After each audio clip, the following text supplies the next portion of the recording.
Recording. So welcome everyone. I'm Edwin Rutch. I'm the director of the Center for Building a Culture of Empathy. I'm located here in the San Francisco Bay Area.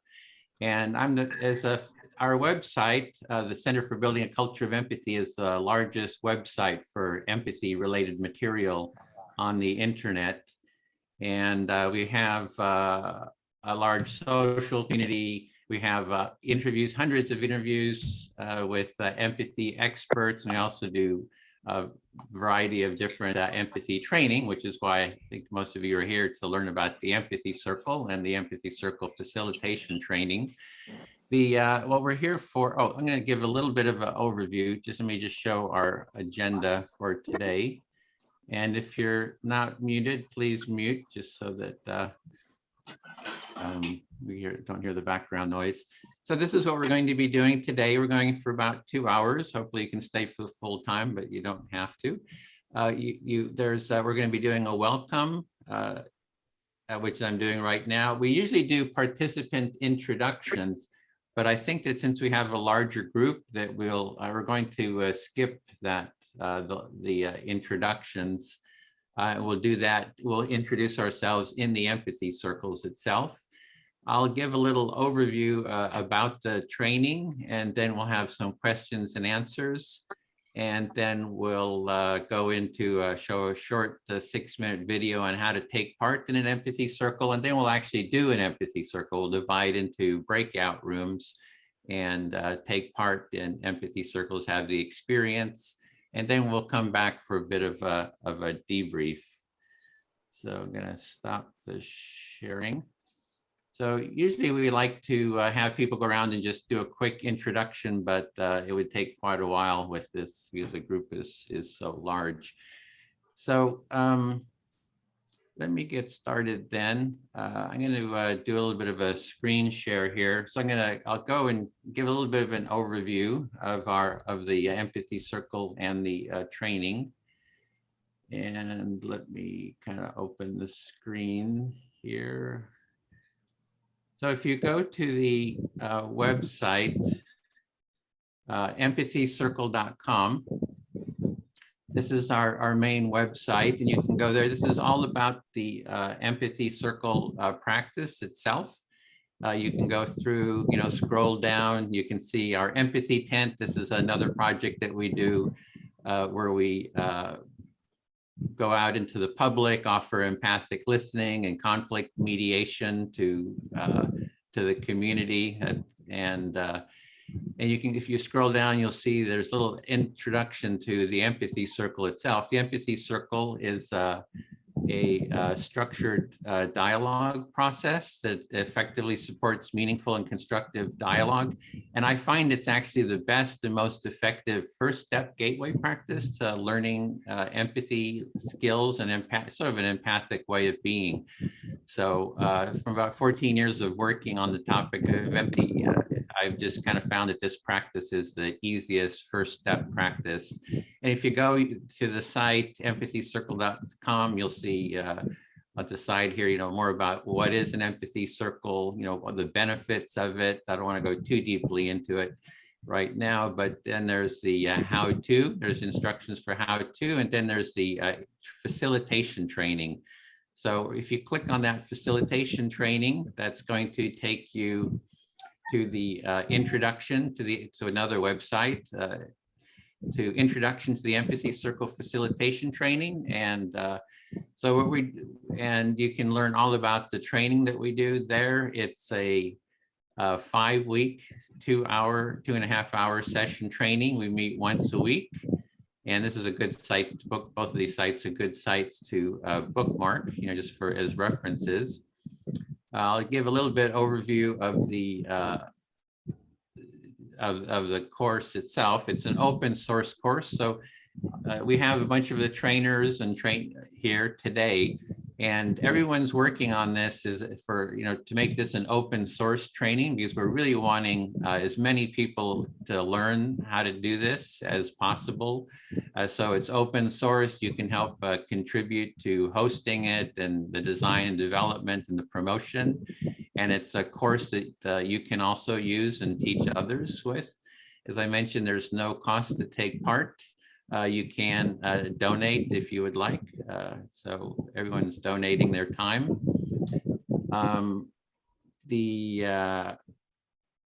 Here's a little bit more about the training. It's these are introductory cafes. So today we have, this is what you're attending today is an Empathy Circle Training Introduction Cafe. And we have those sometimes, we have those usually on Mondays and Saturdays, or in different, there's other intro days too, but you can check the website for those dates. But today's the Saturday's the main one. We have 2 empathy circles that is a prerequisite. So if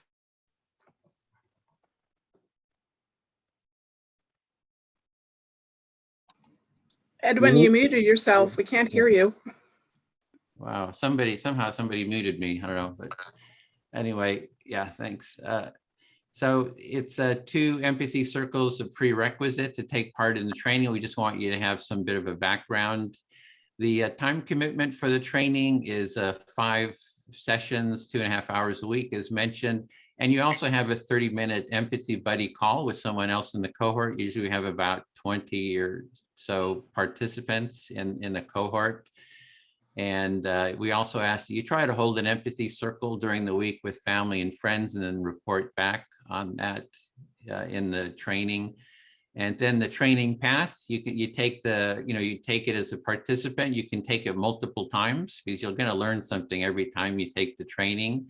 And then you become a trainee. As a trainee, you can you start actually presenting some of the material, and you start learning to be a trainer, because the overall course is to have you become a trainer of the training. So that might take, if you take it maybe about 4 or 5 times, you become a trainer, and then you can start training others in the practice and spread it to your own communities. There's 2 cohorts that we do. This is the Saturday one. We're hoping to start the cohort August 7th. So next week we'll be having an open empathy introduction cafe, and then hopefully start August 7th. So you're all welcome to sign up. You can click through here and sign up for that. The series we have one on Monday too, and that one's has already started. And so that'll be going for another several weeks. And then if you keep scrolling down the site, you'll see there's, this is our cohort 5. We're up to about cohort 13 now. And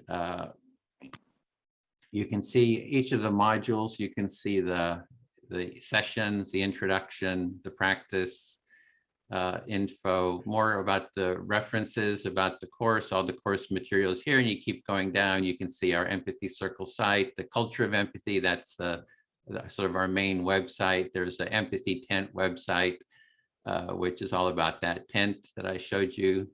And you can select, click through here. You can see you can see all the sessions, what's involved, and testimonials, a lot of other material. So that's just a really quick overview of the training. So I'm going to open it up. Is there any questions? If you can, any questions about the training? If you just raise your hand or.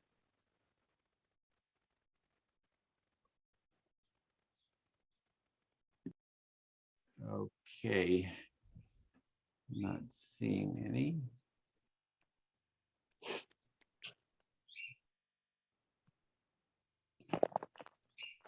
We're almost at 40 participants. Aaron called me this morning after school. And if you could mute, unless you're wanting to ask a question, if you could mute. Cindy's sick. She got sick. She has COVID. She caught it nearly. Yeah, there we go. Okay, so what we're wanting to do is now, I think what we'll do is we'll show the introduction on how to take part in Empathy Circle, and we're going to actually break into circles. And before that, maybe we'll do a round of the facilitators to introduce themselves. But first we'll show how to do an empathy circle, and I think we'll lock the room now, so we're not letting any more people into the room for the other facilitators. So here's the intro to how to take part in an empathy circle. Let me share that. And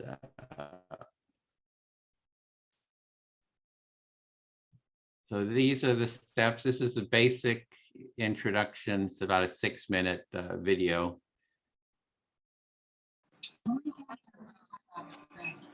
And if you can also mute if anyone's, let me just. No, I think it's too late for that. Let me just stop that. Are you able to? So there's somebody coming in with, let me mute you. And so, as I mentioned, we're locking the room, so don't let any new people in. And here we go.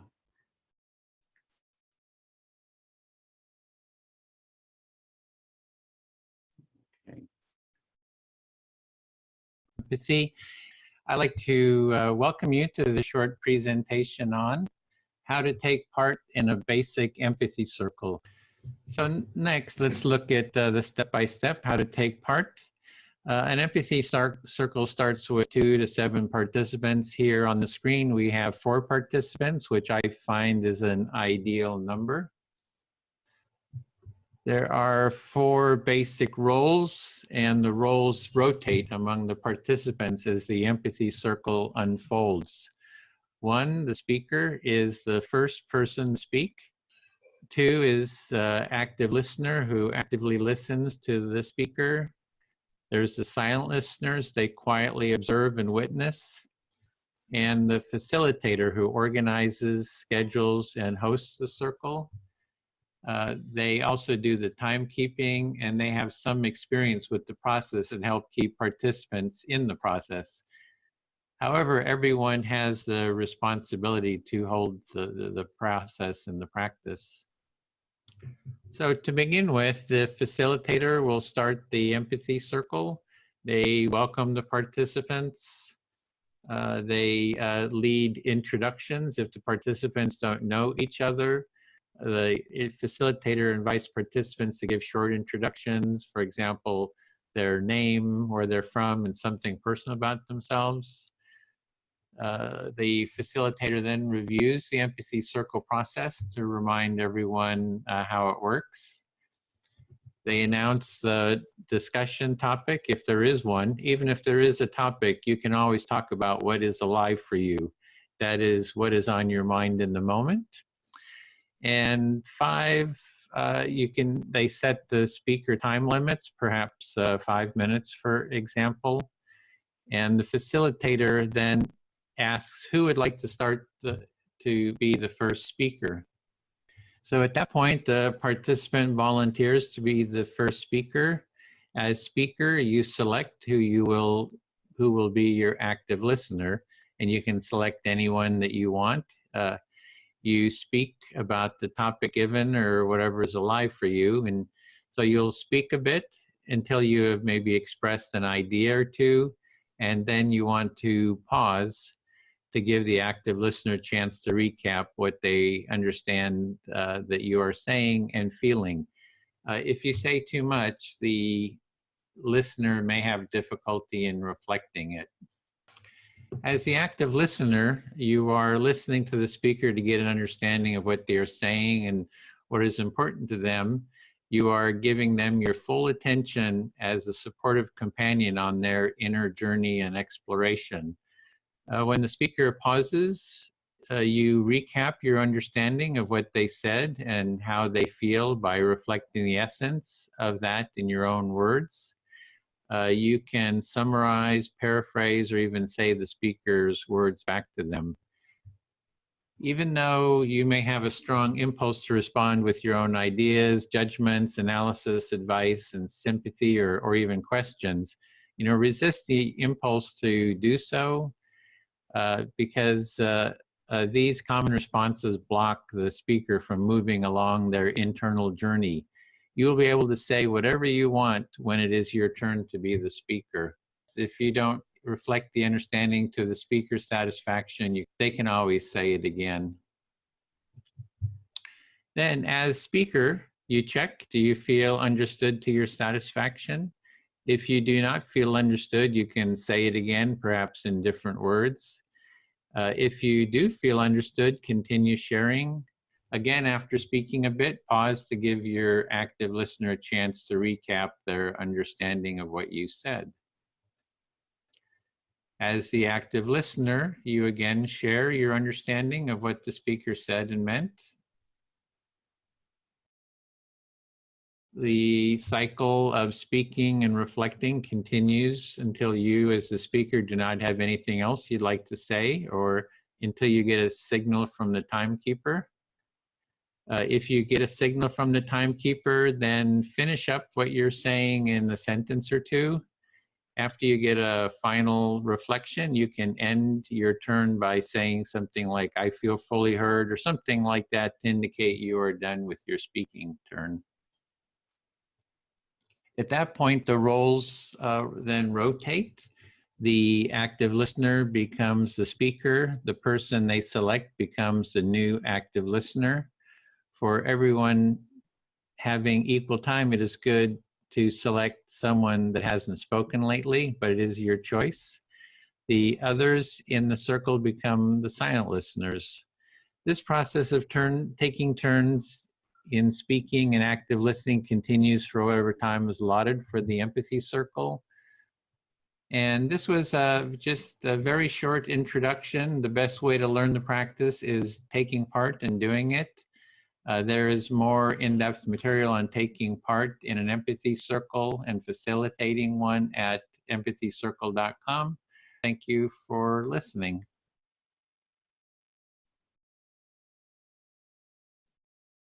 Okay, so those are the basic instructions for how to take part in an empathy circle, and we're going to be spending the next about an hour and 15 minutes actually taking part in empathy circles. And if you're able to share your video, that would be helpful too. It helps in the circles. We're going to be doing breakout circles. I have 6. We have about enough for participants for 6 empathy circles. It's going to be about 6 participants per circle. And our topic, I'm going to put into the chat room, is, let me put that in. Ed, I have a question. Oh, sure. Yeah, go ahead. I don't mean to interrupt you. My name is John Black. I'm calling from LA, and this is my second empathy circle. Ed, could you do between the other, like a mock between one of the ECF facilitators and maybe yourself, and also touch on, although there's science to empathy, but because this is a safe space, it's also an organic space, so people will have pleasant emotional discoveries of themselves, because for some of us, the experience of being heard is something new, and as a result, there will be transformation happening. Can you touch on that? Like, okay, so what I can do is to model what you're saying, to model. So this is just to model the empathic listening process. So I'm going to reflect back what I'm hearing you say. I'm hearing, John, that you would like a demonstration kind of in the larger group of how the empathic listening works. And there's a lot of different stuff that comes up in the empathy circle, and you'd like to sort of hear a little bit more about the nature of empathy and what empathy sort of means and what sort of happens. Did I get that? You got that for the most part, yeah. Is there more? There is, and just that it's an organic space, and although there's science related to empathy, there's also an organic reaction. So if there's an emotional reaction that may happen in a breakout room, to not just step over it, that it should be acknowledged, and like it's great to be heard. Mm-hmm. So what I'm hearing there, you're saying that it feels great to be heard, and then stuff comes up in the circle, and it shouldn't be stepped over, but really heard. And That's Is that right. it? Yeah, That's it. I got Thanks, it. Ed. So thank you Edwin. for mentioning that. So we have a little bit of a demonstration here of how it worked. Now, John was the first speaker, I was the listener, and then we would give, as you'll see in the topic here, is what is your experience now of taking part in, oh, no, sorry, that was the wrong, let's see. I'm gonna put a different topic in there, sorry about that. It's a lot to manage here because you have a larger group, so thanks for your patience. So why are you interested in the Empathy Circle, and taking the training? And there's going to be 4-minute turns. And let's see. So we're going to go into the circles, and we have 6 circles, and there's the person with an ECF after their name is the Empathy Circle Facilitator. And they will be facilitating. So we'll start off with, just because we didn't have a check-in to begin with, just go around your circle, just ask for everyone's name and location, hear that. And then you as the facilitator will be the first listener. And then we'll get started from there. And we have about, like I said, an hour and about an hour and 15 minutes. And then we'll come back. So, Edwin, how many minutes do you think each, since there's 6 in a group? I put 4 minutes. Okay, So 4-minute turns. sure. So you're Some, saying 22 the hour, that is when we will finish. yeah, 22, about 20 minutes. We'll leave about 20 minutes. We'll come back for the last 20 minutes for sort of a debrief. So that would be 20 to 3? 20 to 3 your time. I guess it's going to be different in everybody's Okay, time all right, zone. great. And let's see, some people are dropping out. So here we go into the circles, and we're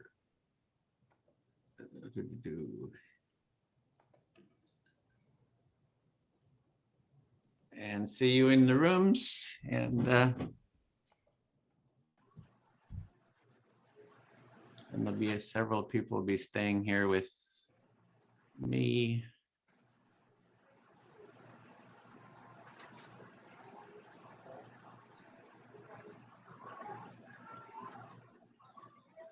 You should see a little button to move you to your room.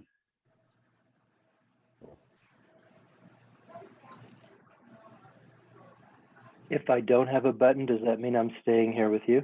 Yep, that's it. You're here. Oh, you are here with me. Yeah, and Vicky. So I just went through the alphabet, for the to assign people. So yeah, we can. I think Dawn should be. Oh, There's like 9 people in this room, Edwin. yeah. There's you should be assigned to room 4. 1 second. And some people just haven't clicked on the button, I think is the problem. And 1 second. Yeah, this is a larger group than we usually have, so there's a lot more sort of organization here. 1 second. I guess that's good news that there's more people. Yeah. So if the others, if you're able to turn on your video, that would be really great too. It really helps with just creating connection. So maybe we can just go around your name, your location. I'm, like I said, Edwin Rutch from the San Francisco Bay Area. Vicky, do you want to just quick? Currently in Montreal, Canada, but moving in a month to BC, across Western Canada. Okay, Stefan. I'm Stephen. I live in Santa Fe, New Mexico. Okay, Larry.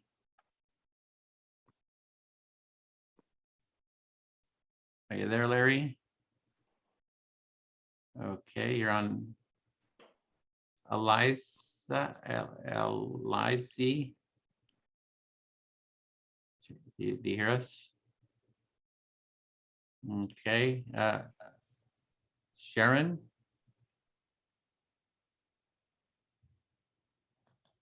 I'm from Kenya. Oh, Africa. oh, welcome. Wow. Marianne.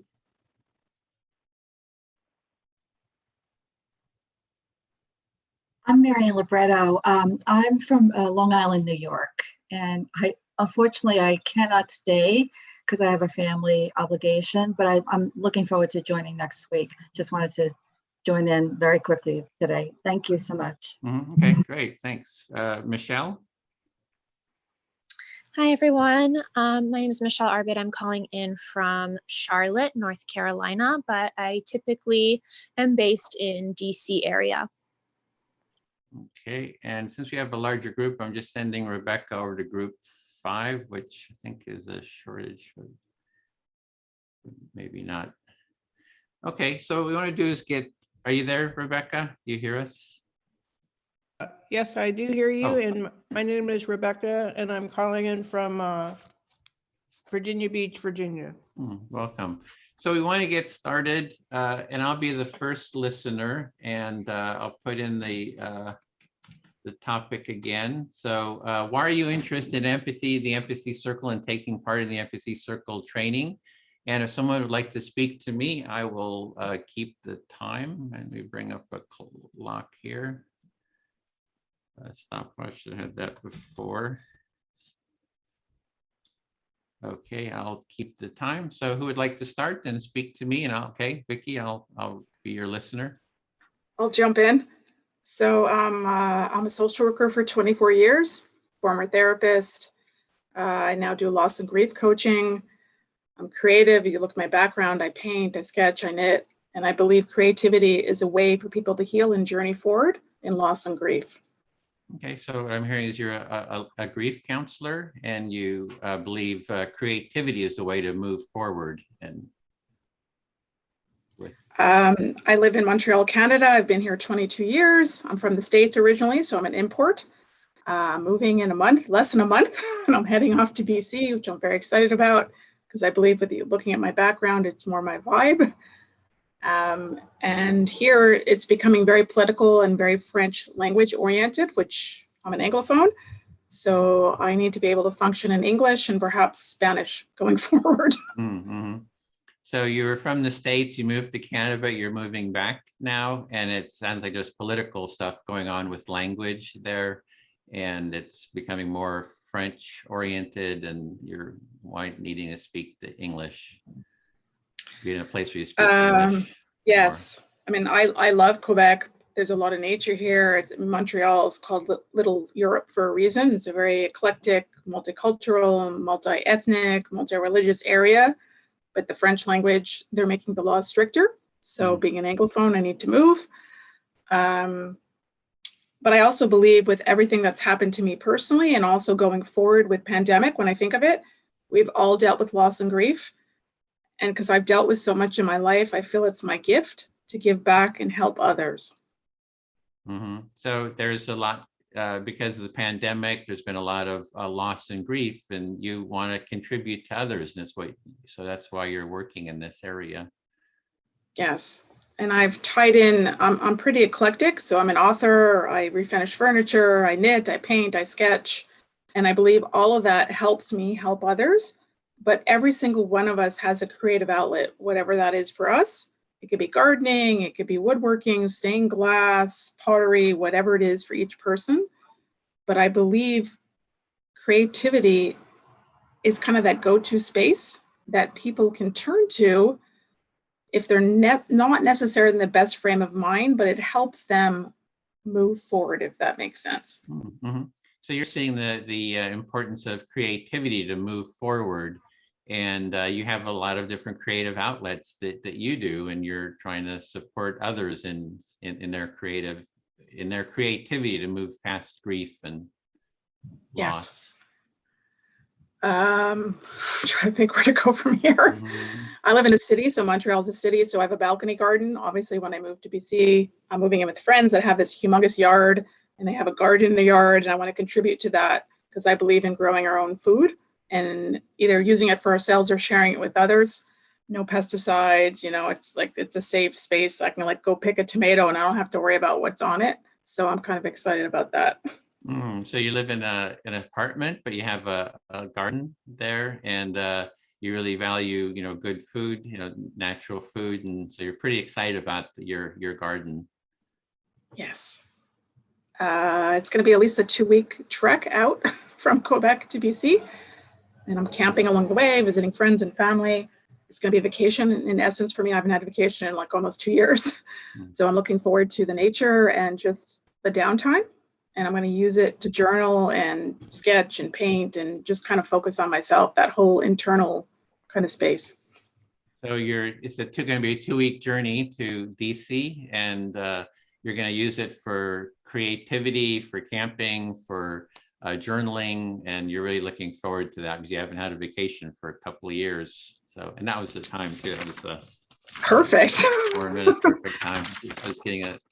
So let me restart. So I'll speak to Stefan. Let me just see how to reset this here. There we go. Great.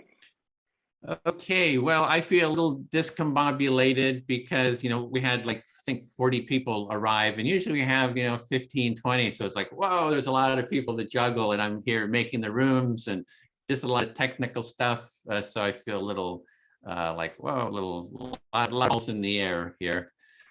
So many more people than you're used to, and a lot of stuff to handle as the host, the technical stuff and being with the group and everything. So you're feeling just a little bit discombobulated.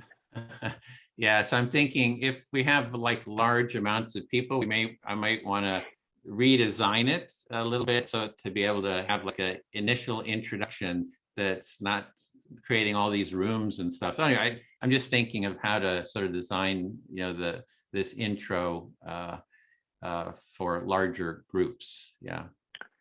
This experience is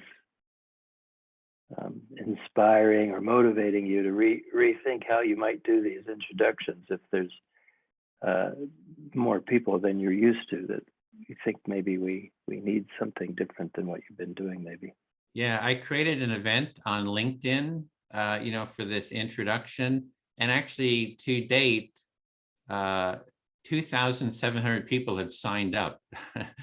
So they don't all show up, but it's like, that is a lot of people to, it's like, oh my goodness, a lot of people just sort of join and then they don't show up, but then, yeah, so that's, it's a lot. So it's like, whoa, how do I manage all this? So if I'm hearing you right, there's something about, creating an event on LinkedIn that suddenly got more people showing up. And if I'm not mistaken, you're saying you enjoy that, but it's also a challenge. Yeah. And it's great just to see there is a lot of interest in empathy, so I'm really pleased to see that. And I'm curious why people are interested in empathy and in the Empathy Circle and the training. So I have real curiosity to hear from everyone. Yeah, you're really wondering what draws people to the Empathy Circle. What do they want out of it? What are they looking for? And you're very curious and interested in hearing from us what attracts us to this work. Yeah, I feel fully heard. So if you want to select your listener. Great, I'm going to select someone without an image. I'll select Michelle, since at least there's some image there that I can relate to. Michelle, if you want to be my listener. Sure, I'd love to. All right, great. Well, I feel a little like I'm speaking into the void, but I know you're there. You're there, right? I'm here. Okay, great.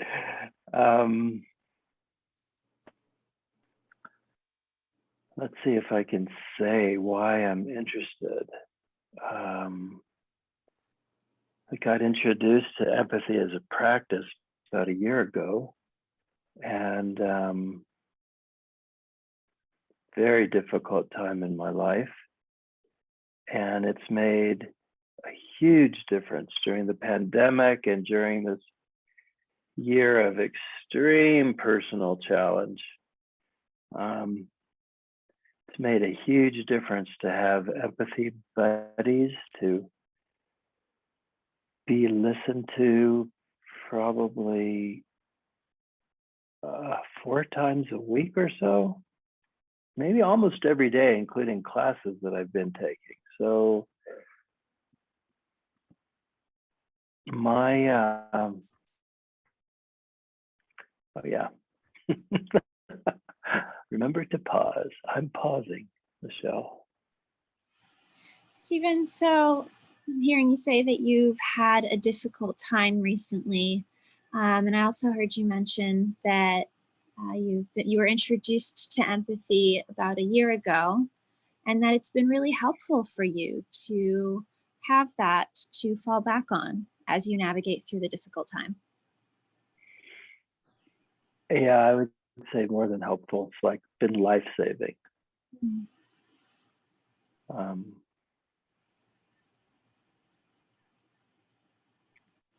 I can't imagine my last year without someone listening to me as frequently as I have been.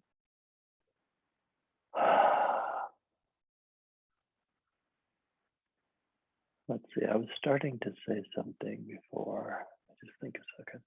Want to pause for a second to let Michelle reflect that? I'll pause a second. So it's hard to imagine not having access to having someone to listen in this time. Right, that it's truly been life-saving.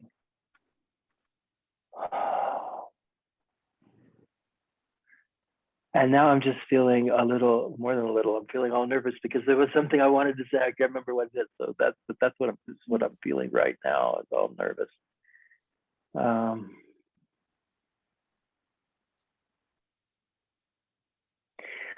I think it might be just as simple as wanting to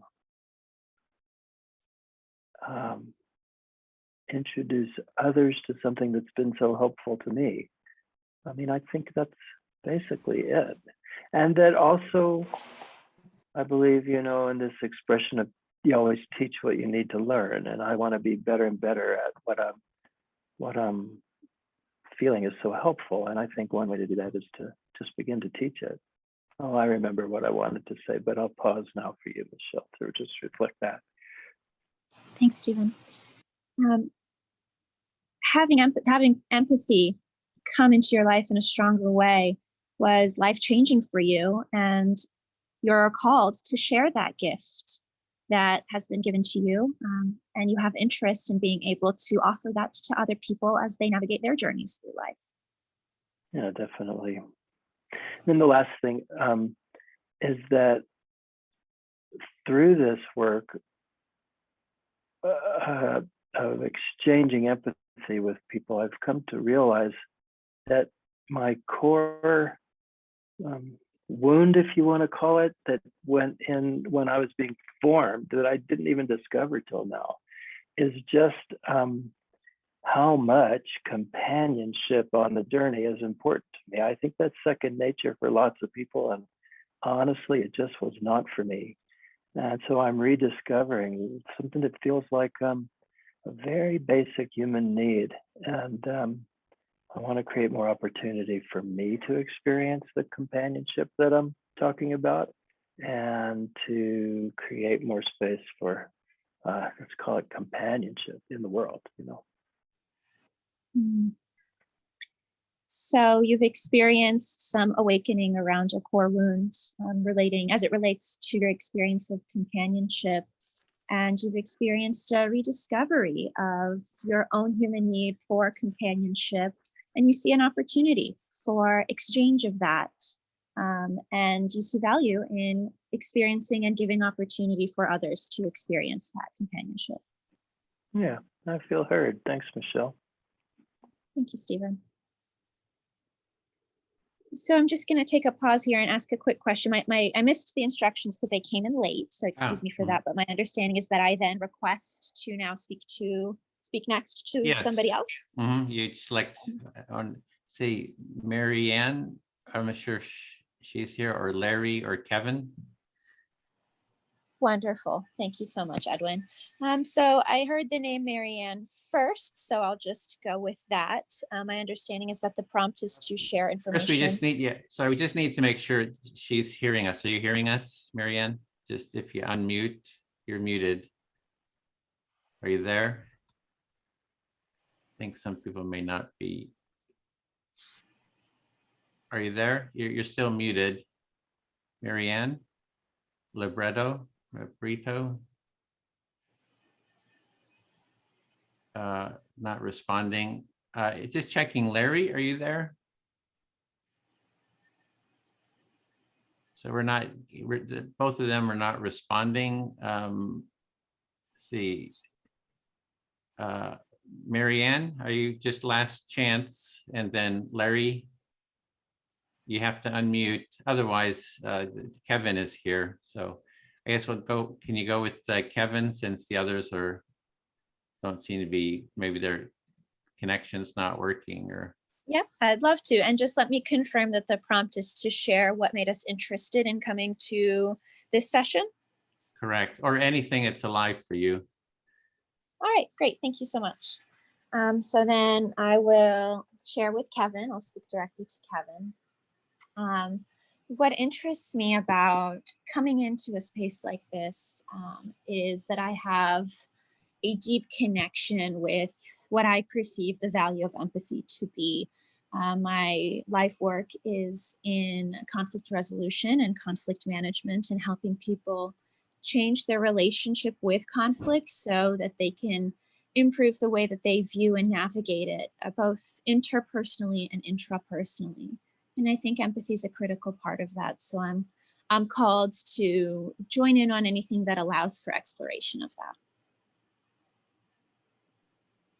Hello. So what I'm hearing is that you were brought here because you have a passion for empathy based on what you do already with conflict resolution and relationship as it relates to change. And you're called to this. So this is a great platform to increase that knowledge and relationship that you build with other people when it comes to conflict resolution. Am I paraphrasing correctly? Yeah, thanks, Kevin. I think you heard that well. I think I'm supposed to continue until the 4-minute mark. Is that correct? Right. You have 3 more minutes. Okay, thank you. So another thing that I would just share in that case is that I think many of us don't receive enough information, credible information, or safe information about the ways that we can navigate through conflict as we grow up.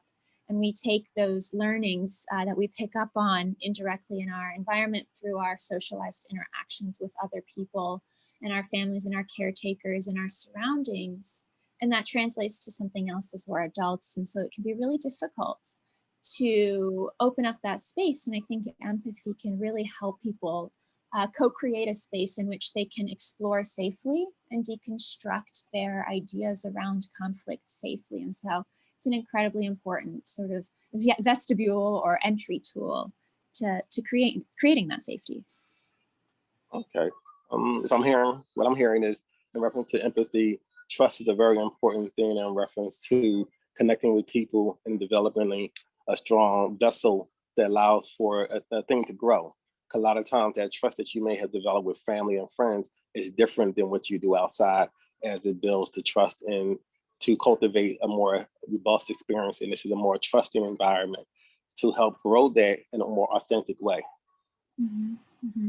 Am I? Yeah, I think you're going in the right direction. And I would also add, I think that we don't always have enough default opportunities in our lives to take a look at these things, and that empathy, when we engage in empathy with one another, we help create space for people to model that experience with one another. And so I think that's a big part of my interest as well. I'll pause there. Okay.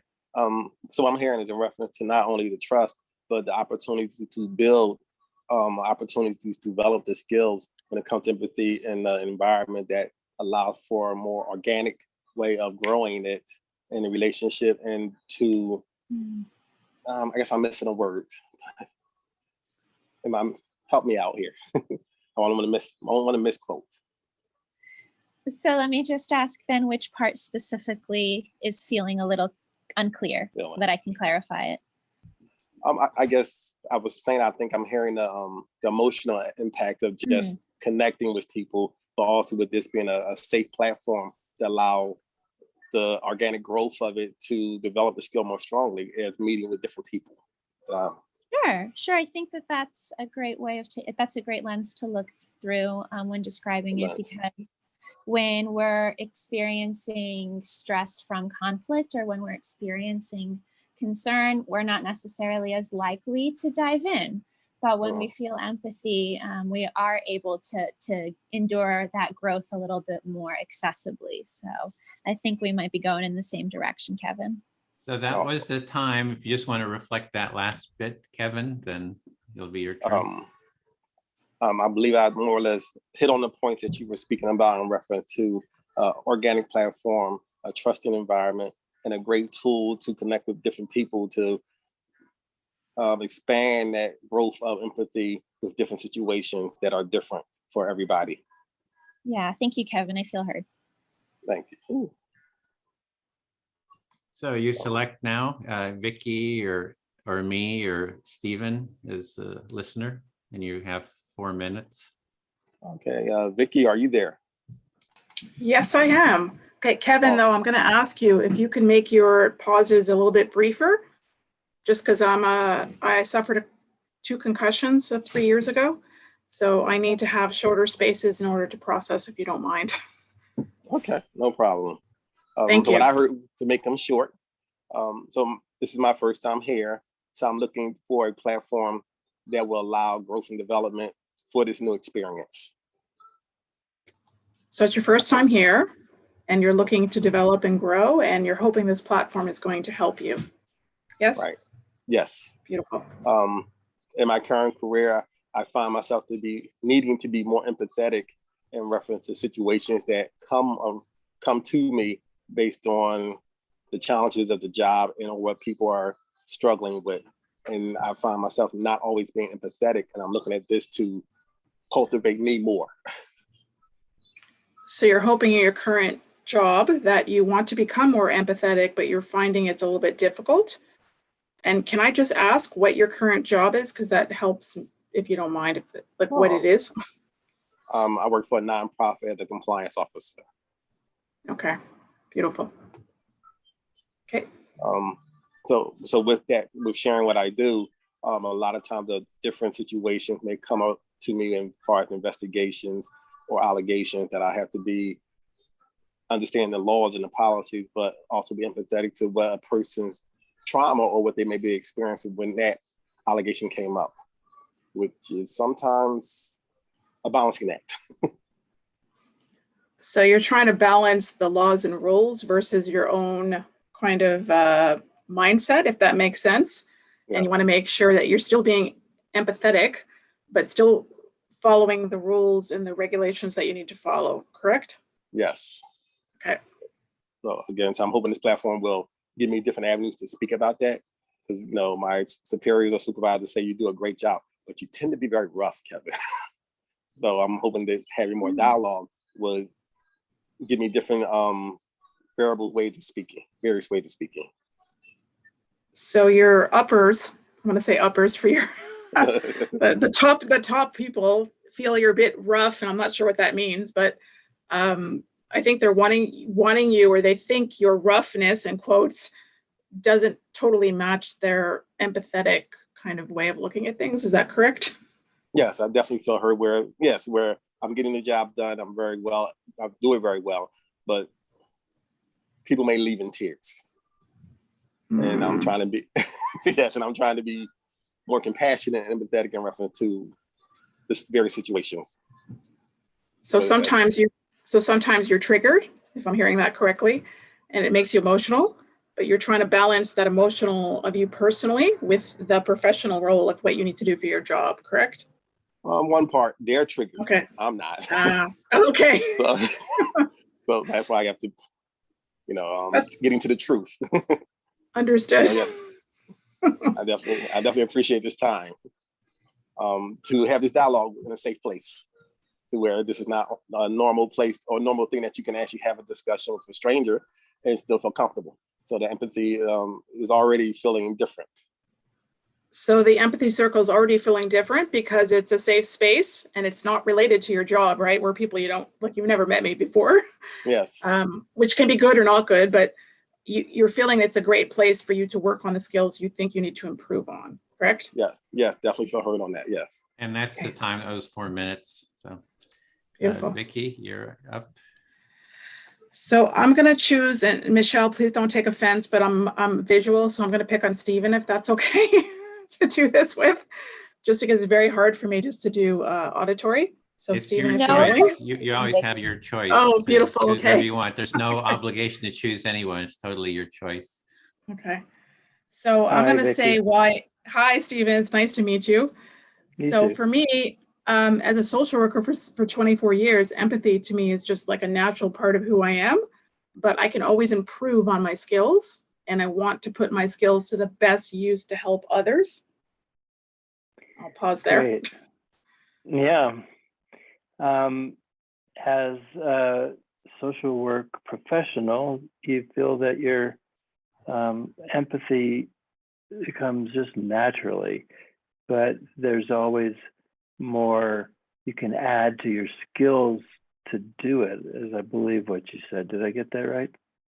Yes, you did. So I've kind of transitioned because I lost my job of 20 years. And so now I'm doing loss and grief coaching. But I want to add in, if you look at my background, I'm a pretty creative individual. So I want to add creativity into loss and grief because I think it's a way to help people heal and journey forward, whatever creativity in quotes means for them. You know, for me, it's painting, sketching, knitting, refinishing furniture. For Stephen, for you, it could be woodworking, building a boat, Exactly. stained glass.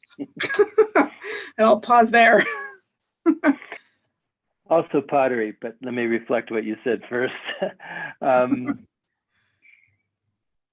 You lost your job of 20 years, apparently somewhat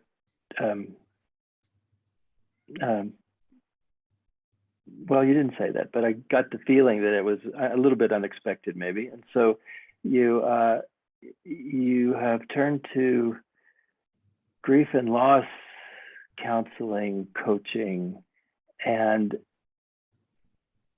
apart from the empathy that comes naturally to you, like you said before, also these creative endeavors come naturally to you. And I think you mentioned painting and sketching and was it knitting, crocheting, Yes. something like that? Yes. And you have an impulse to want to mix these two things in your work, the grief and loss and creativity.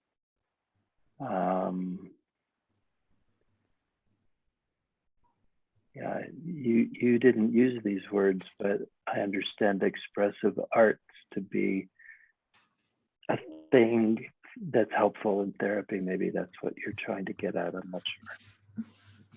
Yes. So a lot of people don't realize, unless they do the research, that creativity, however you define creativity, helps people. The term I like to use is journey forward or heal.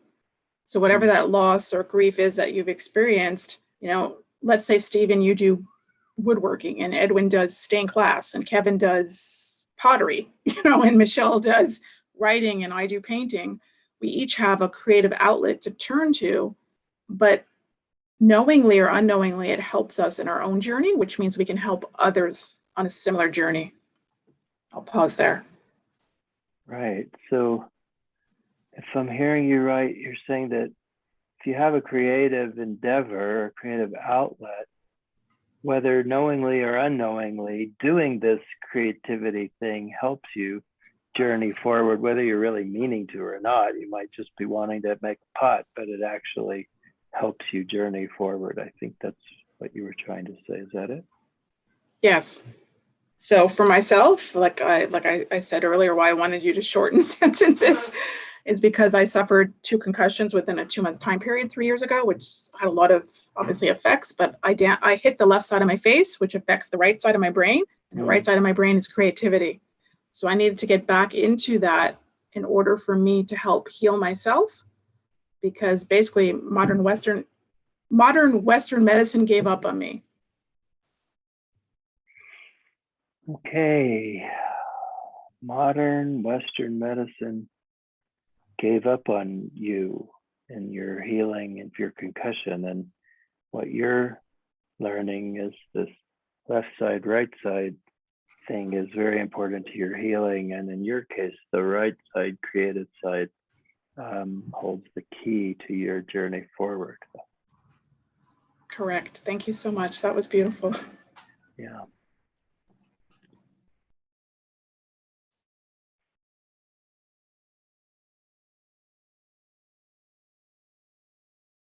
So you select your listener, Stephen. Oh, we're doing another round. We I just get it. keep going. We have another 40 minutes. Oh, I was wondering how the 4-minute thing worked out. Okay, now I get it. Okay, Edwin, I'll choose you, please. Okay, listening. Listening. I like that. I have no idea what to talk about next. Yeah, you have no idea what to talk about next. Just kind of looking for what's coming up. I'm looking for what's coming up.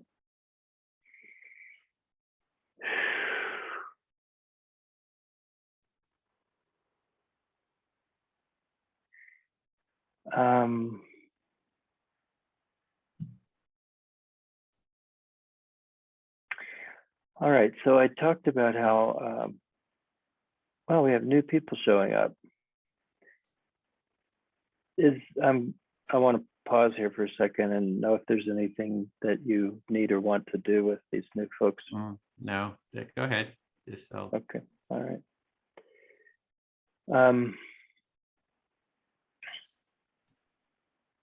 Well, I mentioned how hard the last year and a half has been, and for me, it's been more than the pandemic.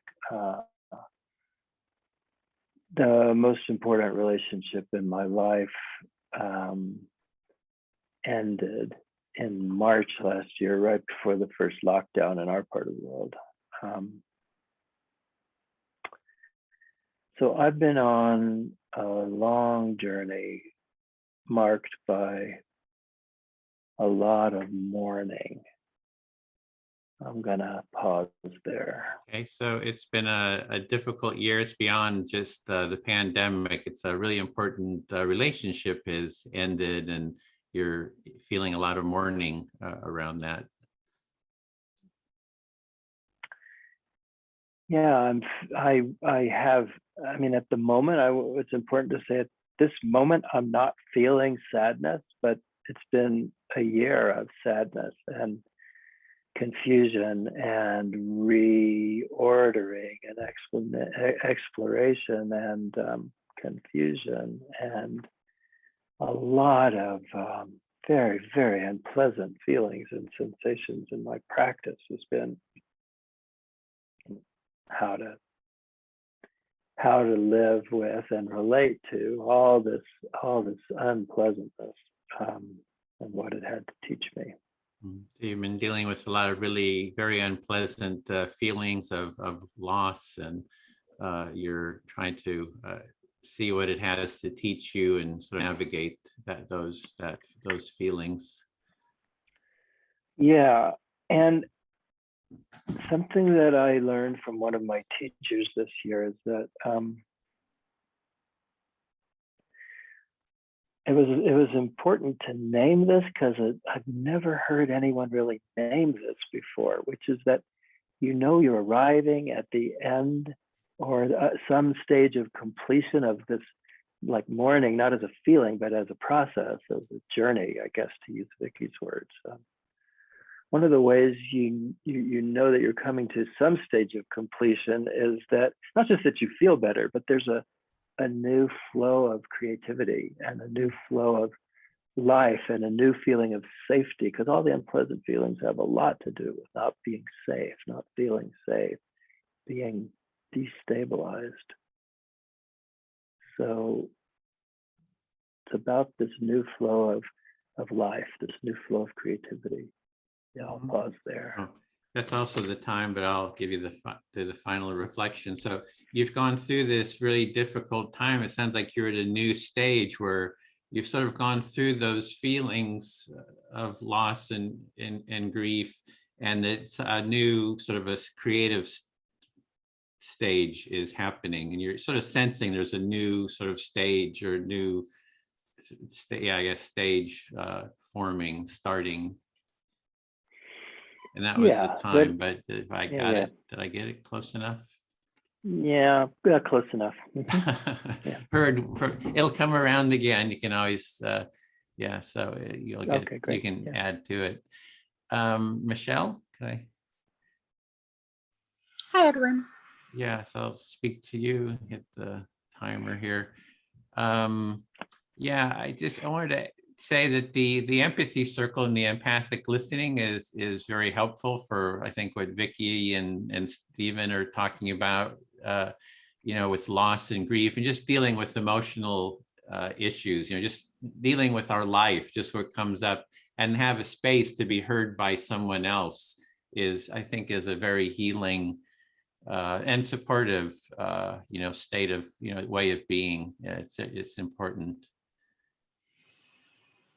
So having these opportunities for empathetic listening and opening up these empathy circles and creating and having space to really be heard can be really helpful for people who are navigating difficult emotional experiences or change, like some of the members in our group now.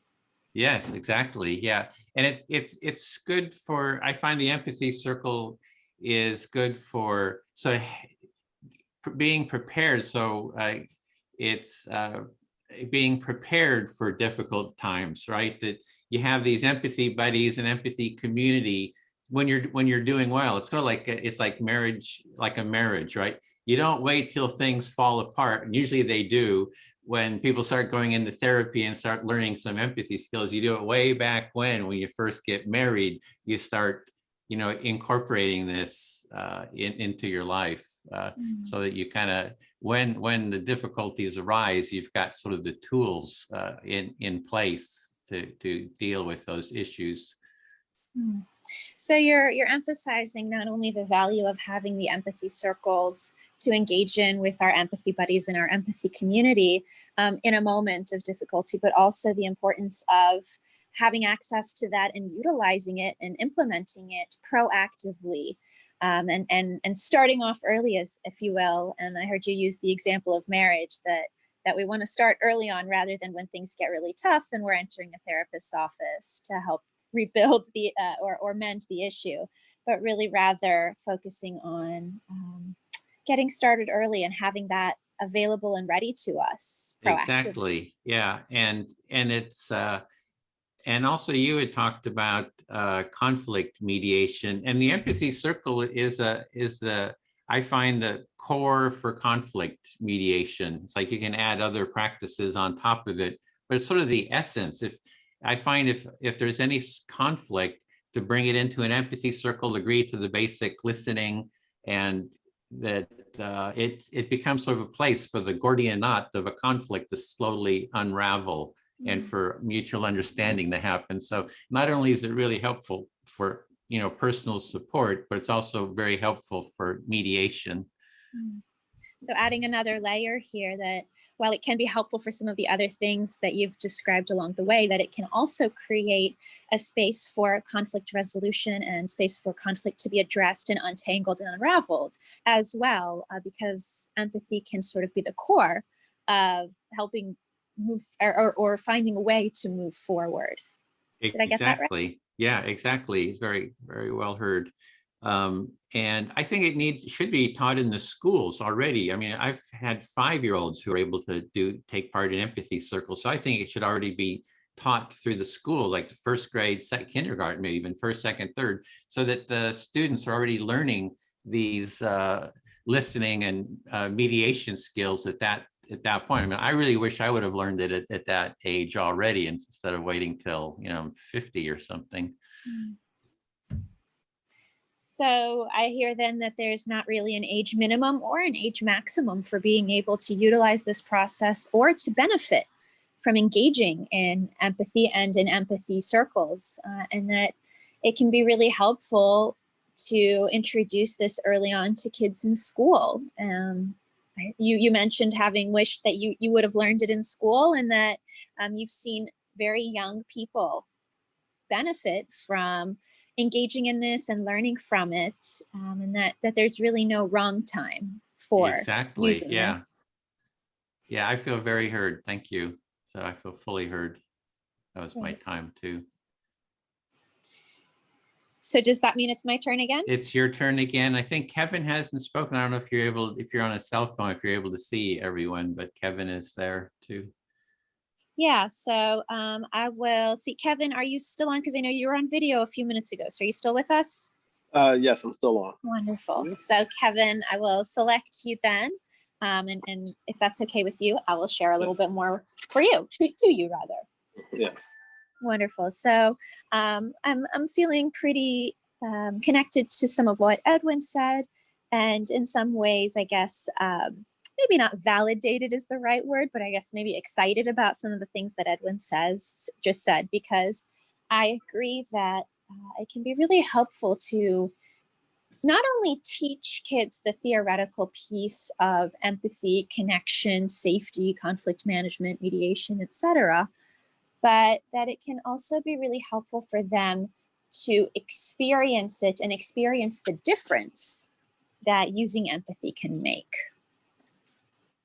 So what I'm hearing is that the things that you spoke about with Edwin prior to this, you feel very much heard, and it does relate to a lot of things that you can connect to, and you definitely feel as though this can relate to working with children, and you can teach them ways to experience this and how to compensate, to use this skill to help grow with them as well in their various situations, to help mediate life as they grow through life.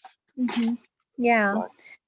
And I'm similar to Edwin. I think about how things could have been different in my life if I had been given access to learning moments, to teachable moments around these skills and the value and impact of them at a young age. My journey with conflict resolution is one of transformation and really learning a new way to do it. But I think it would have been really nice to have been given the option to learn more directly about it as a youngster. Yes. So what I'm hearing now is in reference that you learned the skill, you have the skill, and it definitely has impacted your life now, but it's been even more beneficial if when you learned it early on in life, how much different it could have been in your life in reference to navigating things and seeing things in a different way, and to be empathetic to that. It could have a different building block. Is that what I'm hearing? Yeah, I love the analogy of the building blocks. I think that's spot on. Awesome.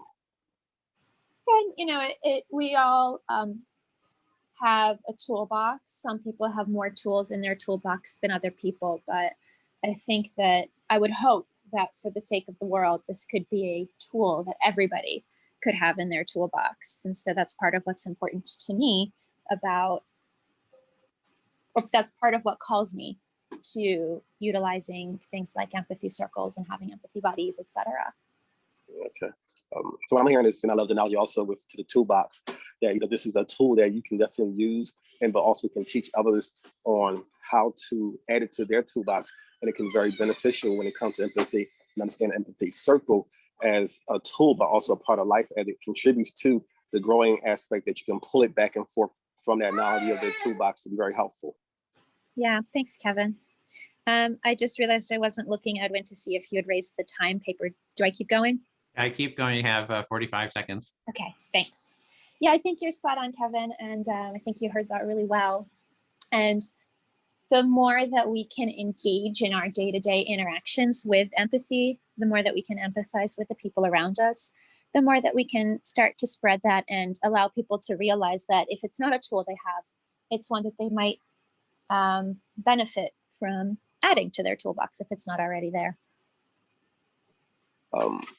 Definitely feel as though this is engaging. It definitely will benefit everyone around you or anyone that you deal with. And if they don't know how to use it, you definitely feel as though at the end of the day, it would definitely make a better quality of life as learning empathy and having the ability to not only be empathetic, but to listen as a tool that will be more creative, but also add to the person. I'm sorry for repeating myself, but I'm hoping I'm getting this right. Well, I wouldn't say that you're getting it wrong. So I think you have some extra flavor in there, but nothing I disagree with. Awesome. That was the time too. Thank you, Edwin. I feel heard. Thanks, Kevin. Thank you. So Kevin, select your listener. You're up again for 4 minutes. And you're muted. There you go. Okay, I choose you, Evan. Okay, I'm listening. I guess what I hear now in my heart in reference to how this circle can be very impactful to not only adults and children, but to individuals as what they are experiencing in life, if they are going through various traumas, loss, or in mediation. I'll pause there. So you're seeing the benefits of the empathy circle in different contexts, in what people are going through emotionally, as well as around mediation, conflict mediation. Definitely feel hurt. There you go. I'm sorry. Yeah, I definitely feel hurt. And I also see that this is something that can be taught to other people in reference to not just therapy, but just being available for someone to listen, to be present for them in a way that, to be present for someone and available to hear them without having judgment, which just seems to be one of the most impactful parts that I'm picking up from this, to be available. So you're saying one of the benefits of this is that you can listen to someone without judging them. And so I definitely look forward to looking at this more in depth to learn more of the skills, how to navigate it, and all the different words that will help me to connect with other people to be a more impactful listener. Occasionally you learn to nod, occasionally agreeing, but it's more than just that. With the paraphrases, being a part of that person as they speak, which very is tempting but very scary at the same time. So you're seeing sort of deeper into what it means to listen. It's more than just having some phrases, but it's about listening, and it's a little scary too. I'm hearing there's a little bit of scary to listen deeply. And I guess what I'd say the scary part, like, do you fall into the trap? I guess I'm asking a question not appropriate. I'm wondering if an individual will fall into a trap of being so connected that they lose their objectivity because they're just repeating as opposed to hearing. And I hope I'm phrasing it correctly. Yeah, so you're wondering if there's a trap there, that you're just repeating what the person says instead of really grasping the deeper essence of what they're saying. Yeah. Yes, I'm definitely being heard there, and I appreciate that. So when it comes to children, I'm looking forward to that, because one of the one thing that I enjoy is listening to children and being present. Because again, like you spoke earlier, they learn so much more, and we learn so much more from that. So I'm excited to hear that working with the youth with this is so important when you think about the conflict and mediation they need to navigate. So I'm hoping that this will be very beneficial with the individuals I work with as well. Yeah, so you're feeling a bit excited and hopeful about this process for children too, who need this. They need this for maybe conflict mediation skills, and so you're kind of very interested in the process for that. Yes, and I'll pause there. Okay, you feel fully heard then? Yes. Okay, then I'll speak to Stephen. Are you there? You're not seeing. I am here. I needed to visit the restroom. Sorry. Oh, sure. No problem. I'm here. Yeah. Okay. Well, I'll speak to you then if listening. You're available. Yeah, the empathy circle is a basic. I'll give it a little framework that it takes listening out of the therapeutic. Like usually you have a client-therapist relationship, right? And this process was developed within a therapeutic context where a client comes to a therapist or a counselor and gets listened to. What we're doing is making it peer-to-peer, meaning person to person. There's no therapy. It's not within a therapeutic. It's just human beings listening to each other. And so I'll just kind of just say that that's sort of the context of the empathy circle. Yeah, you wanted to just name the context that this is in, which is that it might have come from therapy, where a client comes to be listened to, but what you're bringing us here is a peer-to-peer, equal to equal, listening, not therapy, just listening practice. And even the facilitator, which I am in this circle, is just like any other participant, always keeping the process going. It's like I don't have any special, time or anything like that, except my role, and everyone's role, is just to keep in the process of turn taking and so forth. And so that it also has this sort of a egalitarian aspect there.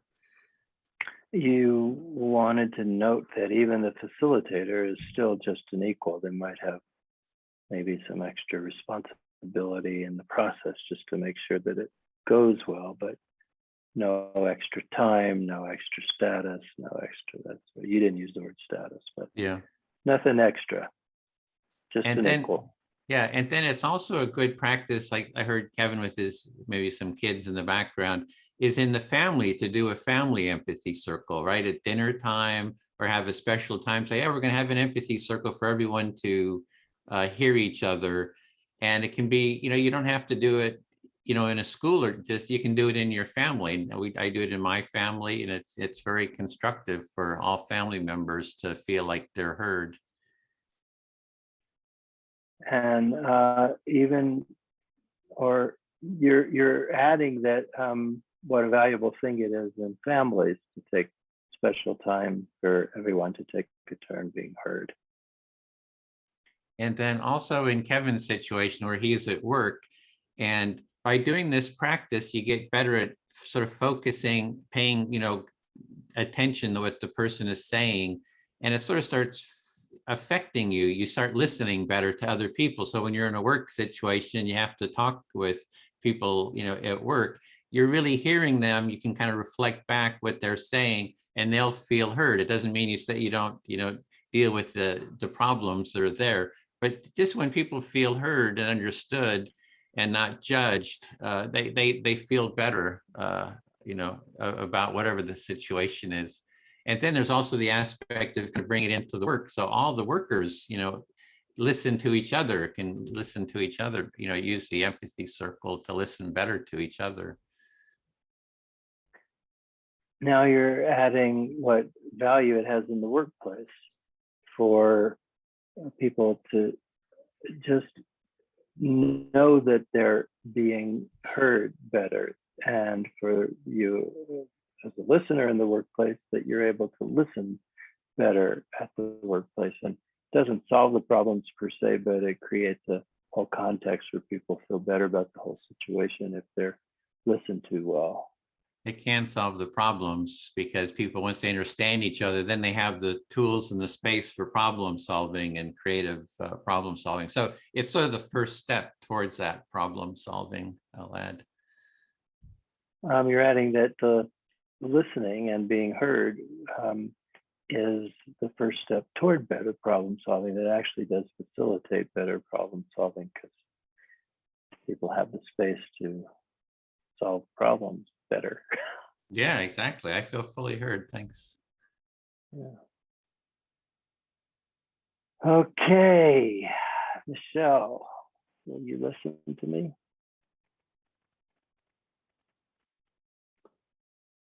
Michelle Arbit, are you there? I'm here, Stephen. Okay. Ready to listen? I'm ready to listen. Great. Let's see if I'm ready to talk. Well, I invite you to take your time, and I'm here listening when you're ready.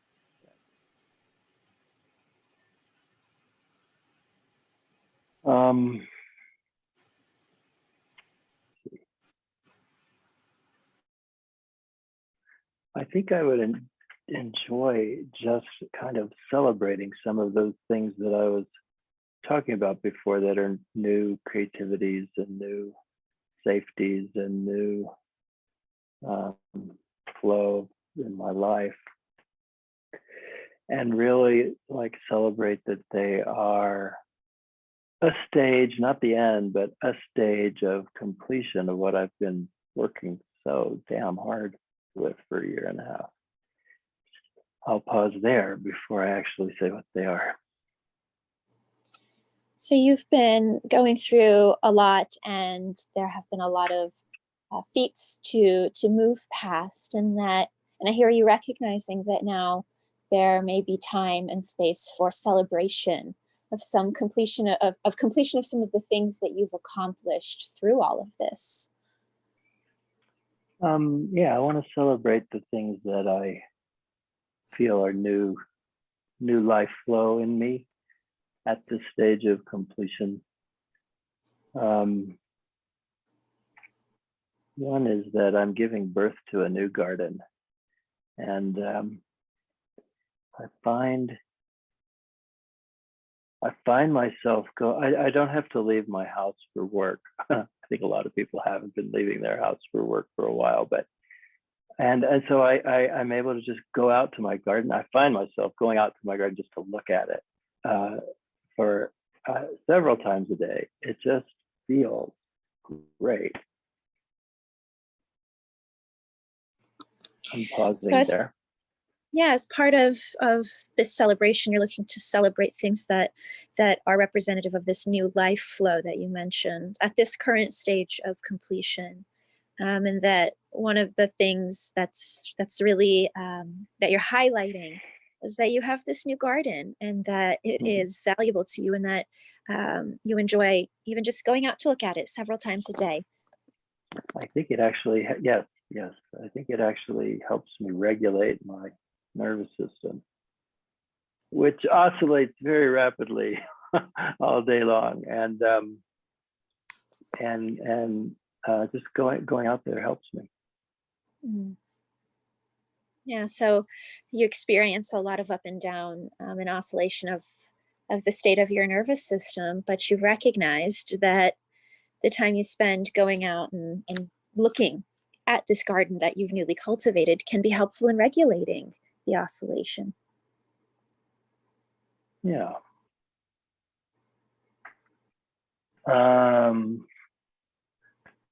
I've adopted a practice of cycling. I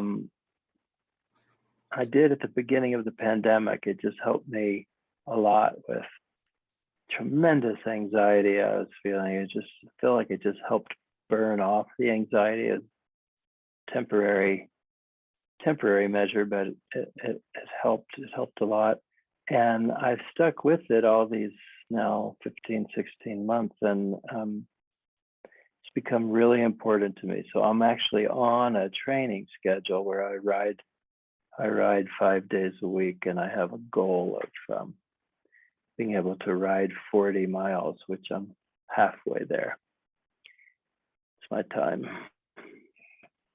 So I'll just reflect that last piece back before we switch over then, Stephen. In addition to this new garden bringing you new life flow, you've also taken up cycling. It's been helpful in navigating and managing anxiety that's been coming up for you. And you mentioned that it started as a temporary measure, but then I also hear that it has shifted from something that was a temporary measure to something that has a stronger standing, and that transformation has happened over the past 15 or 16 months that you've really stuck with it, and that now you have a new goal of being able to cycle that 40 miles.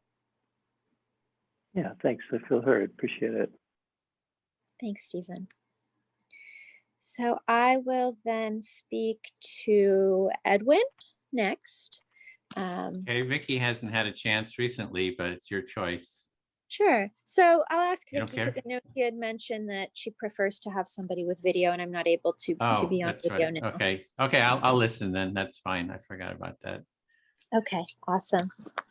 So let me just take a second to think about what direction I want to go with the next 4 minutes. I love this idea. I'm feeling I guess excited about or connected with the idea that Stephen just shared about celebration. I am a person who tends to be very hard on myself, and I'm a person who also has a very quickly shifting and sensitive nervous system. And so I've worked really hard over the past year to find ways to help keep that more stable and regulated, but also to allow myself to celebrate rather than always coming down on myself. So your personality is one where you're hard on yourself, and you have a lot of shifting feelings, and you really want to celebrate. You want to do more with celebration, and you're sort of tying that in with what Stephen said about celebration, and so you're sort of appreciating that. Yeah, exactly. Exactly. And part of what has prevented me from being more celebratory in my life until I really started trying to cultivate a spirit of celebration was that I am hard on myself. And so that sort of attitude towards myself of constantly pushing or needing to be more or needing to do more or needing to accomplish more has really been an obstacle to embracing celebration or to living in spirit of celebration. So that sort of that pushing, I have to do more, there's more to do, sort of pushing yourself has blocked that quality of celebration. Yeah, and I would also continue on to share that it's been pretty imbalanced, the degree of pushing versus celebration. And so something I'm working to be intentional around is creating more balance rather than just working to suppress the part of me that's pushing. I'm working to help create a stronger sense or a more even sense of balance between the part of me that's pushing and a part of me that I am trying to be more celebratory from. I'll pause there. Yes, you're really looking for that sense of balance where you're balancing the pushing. You don't want to, dismiss that, but then you want to have it more balanced with the celebration. So it's more of a balanced quality. Yeah, that's accurate. I think that the pushing has served me in a lot of ways because it's helped me really advance in my career in a way that most people my age have not reached quite yet from my peers. And so I'm grateful to myself for pushing myself that hard and getting to where I've gotten and being able to live the career that I dreamed of. But I noticed along the way that I wasn't celebrating that enough, and that it's important to not only accomplish it, but also to relish it.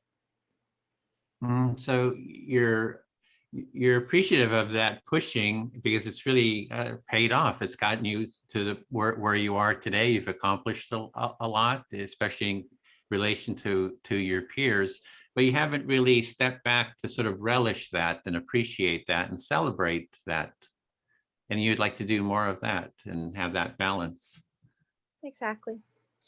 No, I'm feeling pretty heard and pretty complete at this stage. Okay, that was also for the time. So yeah, great. Then I'll speak to Vicky.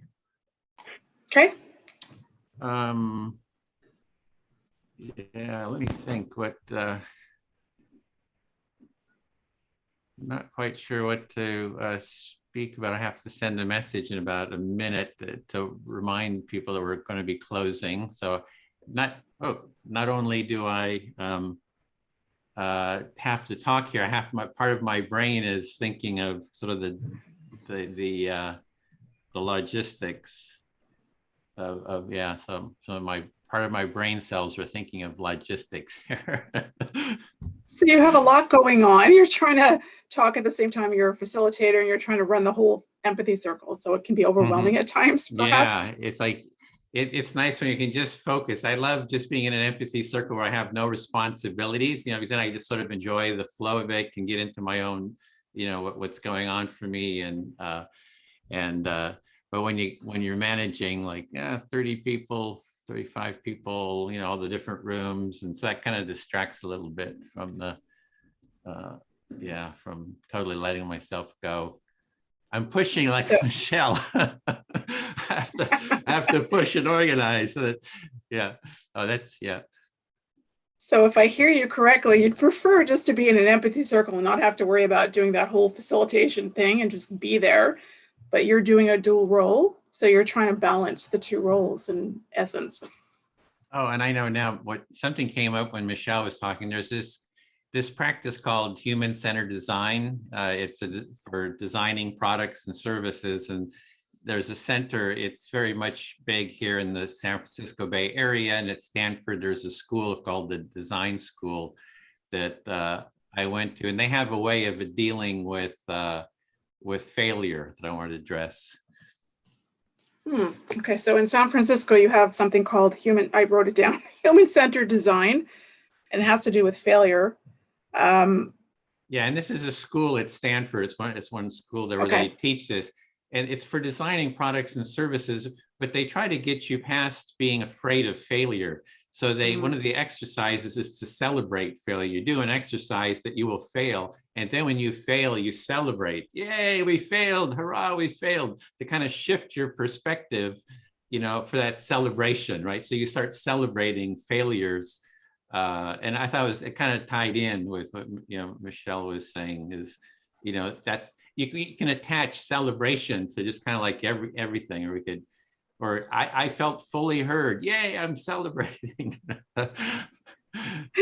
So you tied in with what Michelle was talking about with the school at Stanford about celebrating failures. And like it's a yay, happy, we failed, but we're celebrating the fact that we failed.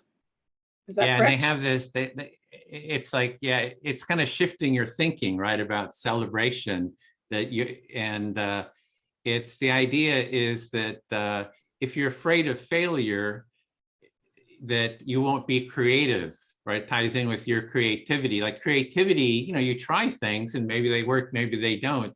And don't worry about it if it doesn't work, because just celebrate that and learn from what you failed and then go on to do the next thing. So anyway, that's what was coming up for me.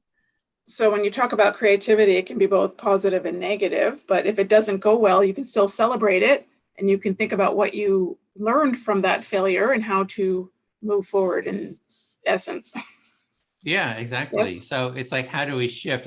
I guess I'm kind of curious. How do you bring in more celebration? And I think that's a great question. More of a because I sort of identify with that too. Because I push and push and push, and the more I push, there's sort of a constriction that happens in my body when I push. I get a lot done, but then there's this sort of a knotting up of my body, and eventually it kind of can lead to burnout, right? It's like it's so knotted up that the body just sort of rebels against it. So it's good to have that celebration and that creativity and that shifting into a more open, even though the empathy circle helps a lot for that. So at times you feel that the more you push and push, there's a tightness, there's perhaps a stress, if I understood that correctly, that affects you. And while you're trying to still celebrate the fact that you're trying to be creative and you might be failing at whatever that creativity is, you still find that there's a benefit from it. Yeah, it kind of releases the energy. That's important to have that release. So it's important to have a release from whatever that energy is. It could be anabolic or catabolic, right? It can be high or it can be low. Yay, I feel heard. Yay. Beautiful. But that's our time too. So I'm going to hit close all rooms and bring everyone else back here. So thank you for this. This is really appreciate you taking part in this and all your sharing. Yeah, thanks. I've enjoyed Thanks, meeting all everybody. of you. So thank you. Yes, thank you. Thank you, everyone. It was a pleasure to be in a group with you. Celebrating our group. Yay.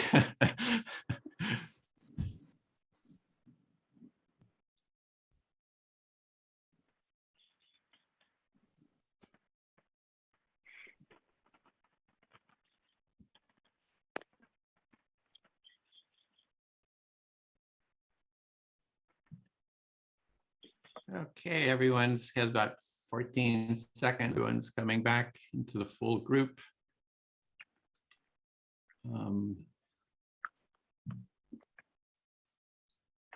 2 seconds. There we are. Everybody's coming back.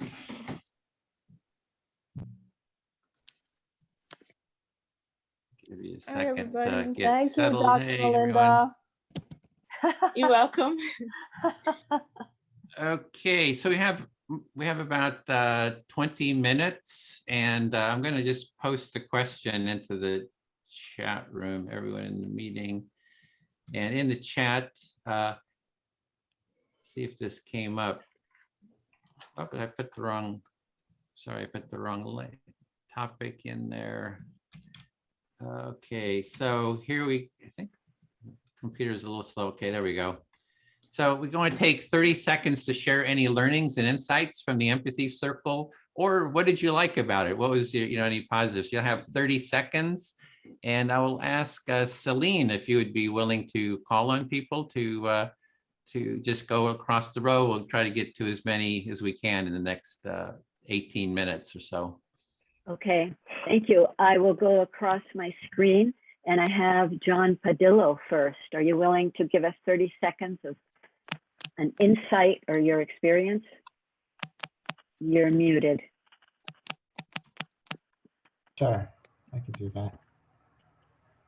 It was a fun experience, and I've enjoyed honing the skill set of listening and reflecting what people have said, and I've just simply enjoyed what the contributions were in my discussion group. Thank you. And John Black, would you be willing to give us 30 seconds? Yes, of course, Celine. I think our group was sensational. I concur with Celine. I love everybody in our group. I think, as Haritha had mentioned, empathy can be a superpower, and I think we'll all make wonderful empathy ambassadors. Thank you, John. Shannon, would you give us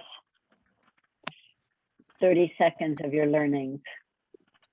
I so appreciated our group and feel very thankful for the facilitation, and also thankful for people's openness and kind of sharing a little bit about their journey with empathy. And one of my insights was that it's sometimes difficult to listen, just listen and not go into interpreting. And I thank you everyone for being part of that with me. Thank you, Shannon. Dr. Melinda, would you give us?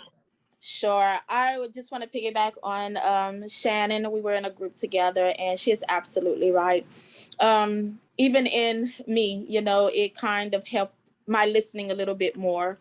And as I was closing out with my group, I think, we can take it to your home life, and try it out, because like I said, it helps to listen. Sometimes we listen to respond a lot instead of listen just to listen. And so I think it helps to sharpen up our skills and stuff. And so I do think that we will become great ambassadors of this and hopefully change the way people see it, because it's at a downfall, as one of my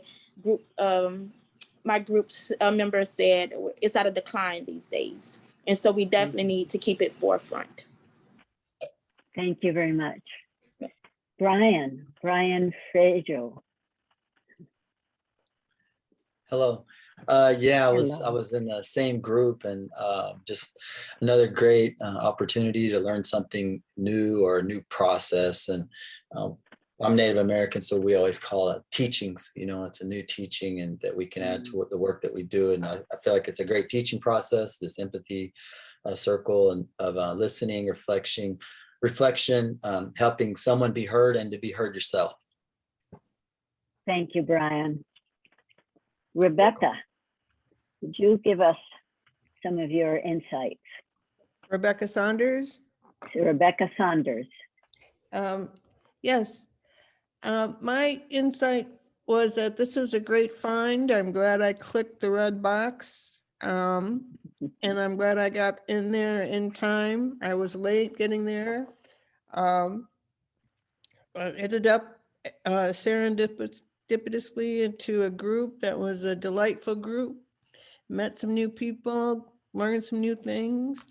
I'm all excited and pleased. And I'm glad to know that there's others out there doing this stuff. Good work, everybody. Thank you. Thank you, Rebecca. Thank you. Michelle Grogan, would you share with us, please? Hi, this is my second time doing the listening circle training, and I really think I got a lot more out of it again this time. I found that there's so many connections between us, and when we actually listen to each other, you actually start to see the connections. And I was questioning my empathy, and I realized that we all kind of do that sometimes when we're not sure that what we're doing for others is being heard on their part too. So I was just really happy to be in my group. I thought we were really, really connecting. Thank you very much. Thank you, Michelle. Artur, would you be willing to share about your experience? Yes, my experience was the connection with the different culturally empathy. I know that empathy is one, but the cultural environment of different persons in different countries that came from different cultural environments. And it was great to connect with that understanding of diversity and try to create a kind of a bounding at the same time with the empathy in that diversity. It was very good, and I'm blessed for being here. Thank you. Thank you very much. Thank you. Faith Saunders, would you share with us, please?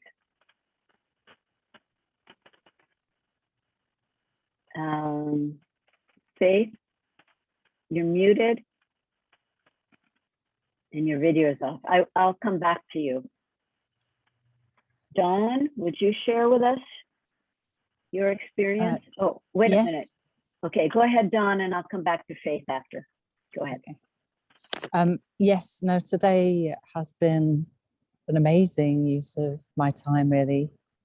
You sort of think you're going somewhere to learn something, but actually that was quite profound, because lately I've been feeling quite disconnected from people and lacking connection. And it's amazing how that skill just helped me to feel so connected.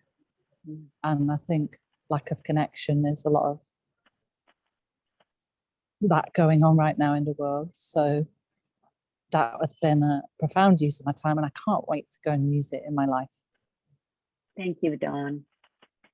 Okay, Faith. Yeah, I'm back. Yes, Sorry thank about you that. for coming back. Yeah, I am so grateful that I went on LinkedIn and saw this this webinar, because it was exactly what I needed in my life personally. And I just feel that is something that is so necessary. There's no negotiating around it, given what's happening in the world today, especially what's happening in the United States. So my prayer, my hope is that as we become ambassadors and learn the skill of listening and being empathetic to others, that it will have a rippling effect and touch other people's life in a positive way, and that people will walk away feeling heard, because that was the key thing that I walked away with, being heard. So often you have conversations, but you don't feel heard, and that's, I think, where the hurt comes in. So thank you so much. Thank you, Faith. Michelle Lockhart, would you please go share your insights? Hi, yes.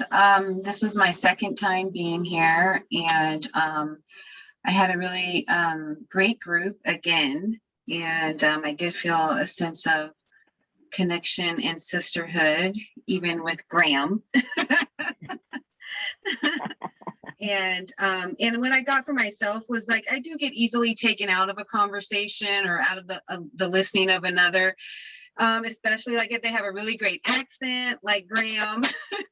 I'm so enthralled with like how they speak versus what they're speaking, and I can, you know, catch myself and then come back to like what they're actually saying, and it's easy for me when someone is very emotional, or they're speaking of something that's very dear to their heart, it's very easy for me to listen.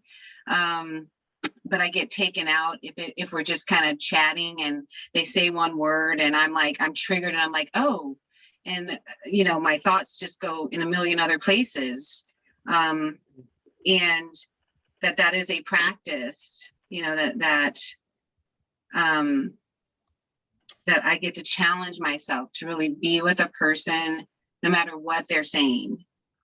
And it is, and it will be a lifelong, lesson for me to kind of go through. And I think as human beings, like, we just tend to not really pay attention or listen to people. And that's the challenge of just being with people and hearing what they have to say and having the opportunity for them to be heard and also for you to be heard. Thank you. Thank you very much, Michelle. Feather, would you give us 30 seconds of your experience and insights? I'm really grateful also that I clicked on this link. This is my first time here. I was in a group of lovely ladies who I felt really comfortable with, and that's not often the case.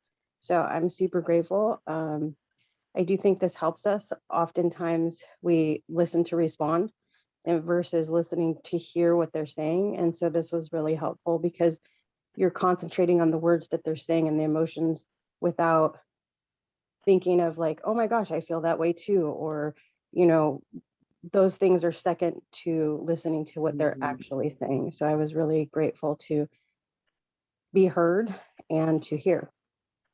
Thank you. Thank you very much, Feather. Gladys Johnson, would you share 30 seconds, of your experience?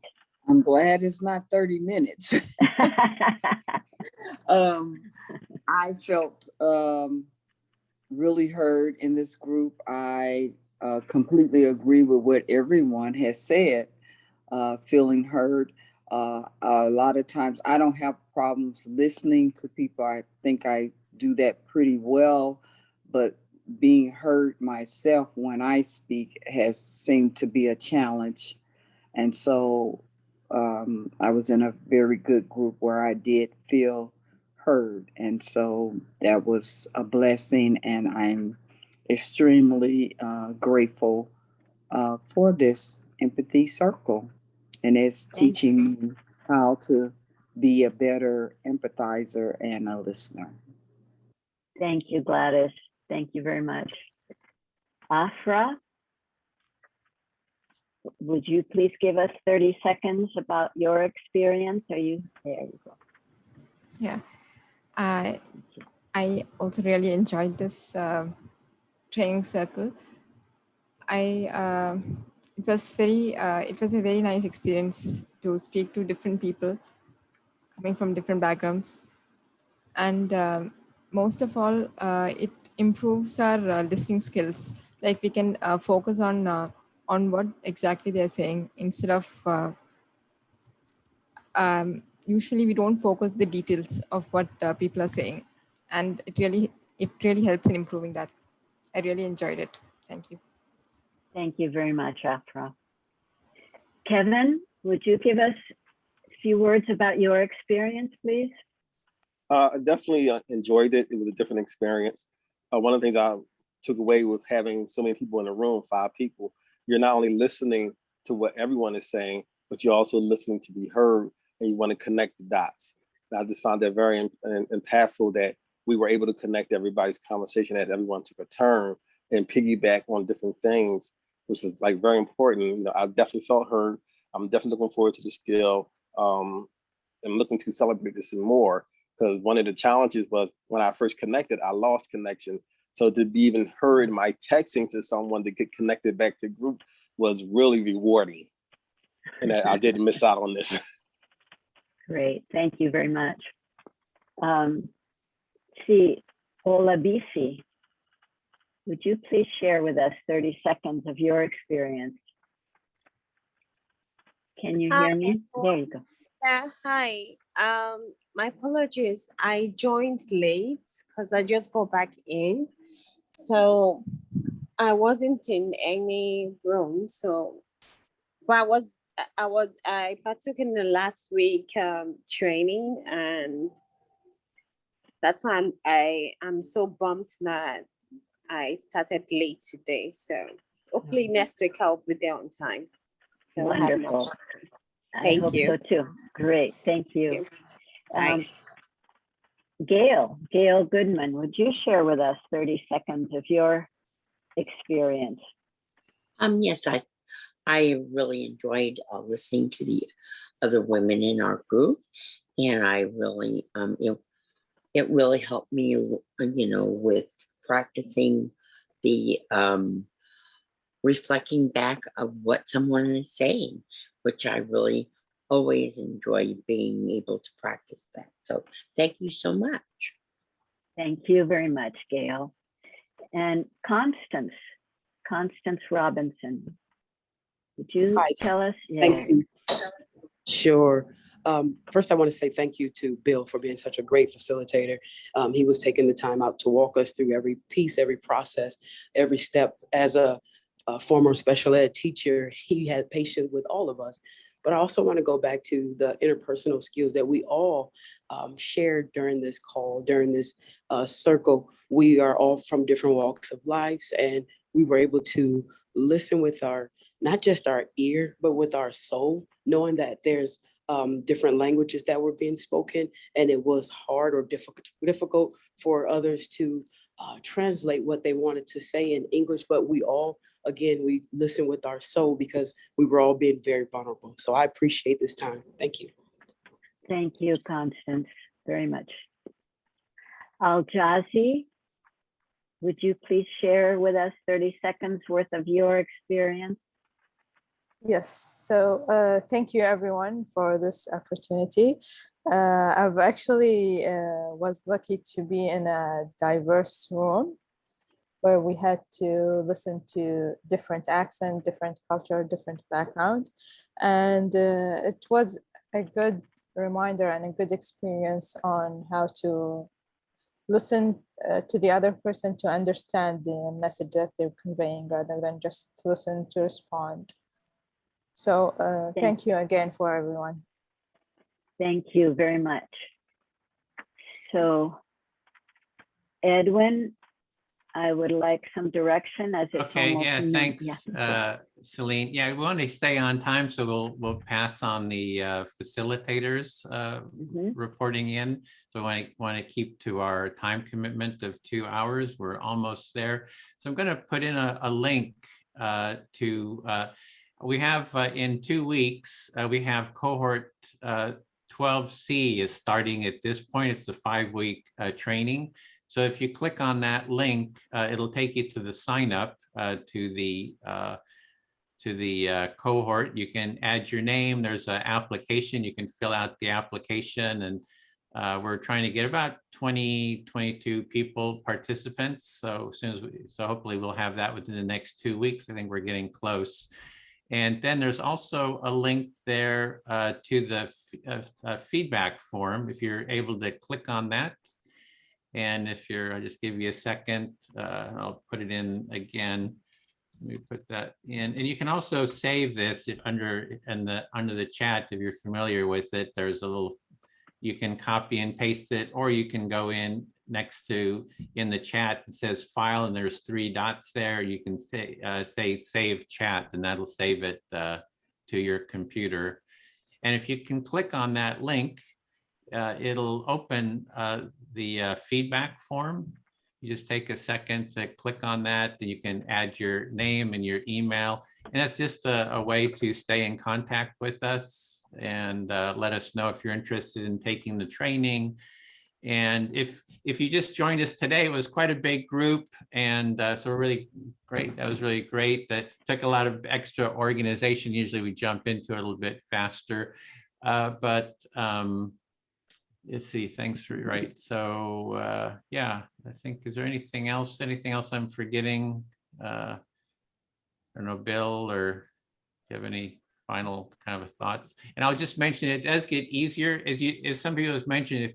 If they were in the Empathy Circle last week, to begin with, it's a little nerve-wracking, like, oh, am I doing it right? But it gets easier and easier. So I'll just give you that heads up too.